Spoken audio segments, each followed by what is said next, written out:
Good morning, children. In our last module, we have discussed about the determinants of the equilibrium level of income.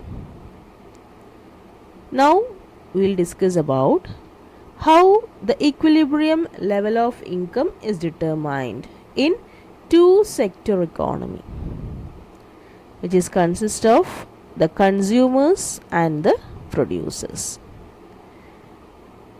So, this consumers consume the commodities produced by the producers in an economy, and this determination was propagated by the Lord John Maynard Keynes in 1936 through his theory General Theory of Employment, Income and Rate of Interest, and it was first published by Keynes in 1936. And in his theory, two methods are there to determine the national income. The first one is aggregate demand and aggregate supply, and the second one is saving and investment method. So, this is about the two-sector economy. The first one is aggregate demand and aggregate supply, and the second one is saving and investment method. So, these are the two methods through we are discussing about the determination of the national income. So, for every theory, certain assumptions will be kept by the economist. So, here also the first assumption, it is a two-sector economy, consists of the consumers and the producers, and the consumption expenditures has the following equations: C equals C naught plus Cy. The investment expenditure consists of the autonomous investment. The saving equation is S equals minus S naught plus Sy. The output side of the national income will be Y equals C plus S. So, these are the different assumptions put forward by the Keynes for this determination of the equilibrium level of income in a two-sector economy.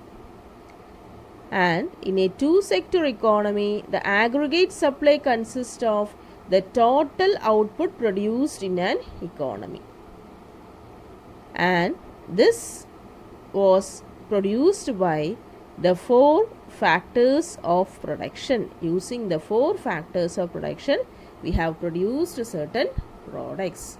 Next, we can discuss about the determination of the equilibrium level of national income.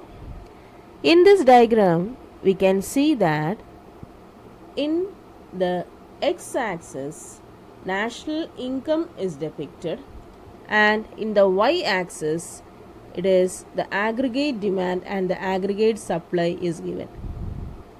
And I told you the equilibrium level of income is determined by the intersection of the aggregate demand and the aggregate supply, or if the aggregate demand is equal to the aggregate supply only, the equilibrium level of the income will be determined.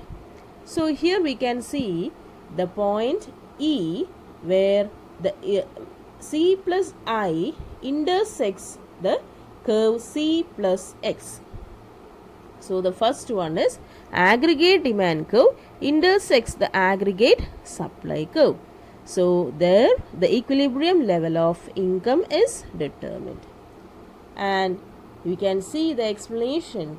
In this figure, the equilibrium level of national income is determined at E, where C plus I equals C plus S, and OY2 is the equilibrium level of national income. The equilibrium cannot take place at OY1 because here consumption plus investment C plus I is greater than C plus S. So what happens? This leads to the increases in the income. Similarly, at the other point OY3, in that income also, it is the consumption plus investment. The demand is less than the supply, which would have the effect of reducing the income of the country. So, the first point OY1, there we can see that demand is greater than the supply. What it leads to the increases in the income of the economy. And the contrast, the other one also. So, I hope children, this is regarding the determination of the equilibrium level of income. So far what I have explained is clear for